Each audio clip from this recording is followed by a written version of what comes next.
like skillah. AG again. African Genna. Yeah. It's been a long time.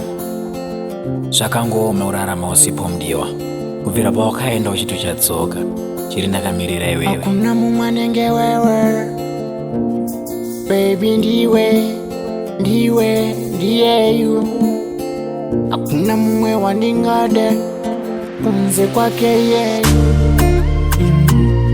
Daima chengeta taramatiriva penyu. Me give thanks Mwari Baba makaita zenyu. Maya nyatsokaya usipo wazvingambofaya kubva pawakaenda paya. Maya ndokugaya usipo wazvingambofaya kubva pawakaenda paya.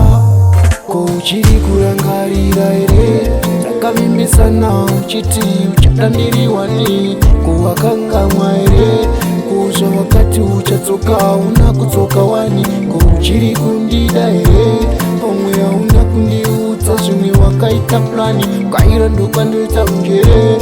Una mumwe nengewe wandinoda ari nani. AG again. African Genna. Rudo warudi kuti tipikisane, rudo runoda kuti tiwirirane. Ini newe tiri tova chinhu chimwe, wechitatu wapindire iwe usapfume. Kana usipo baby ndinofila lonely, ende peni yacho futi inorwadza deeply. Kunge 7 days ndoda kukuona weekly. Ndiwe yes yangu yende ndiwe no, ndiwe fast yangu yende ndiwe slow, ndiwe stop yangu yende ndiwe go, ndiwe high yangu yende ndiwe low. Saka ndogara ndichingorota ndangariro pfungwa ndotsondikota. Zvandinenge ndega ndatoshota, life yacho ndiri ndega iri kusvota.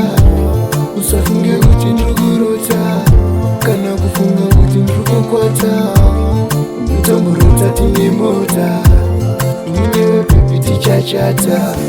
Ndipo pane yangu wish toita white wedding, watova mai vashishi ita rich paka big fish. Ndosa ndinorota pepi taneka life kepatishi. Mumwe wangu ndakusuwa, mumwe wangu ndakusuwa.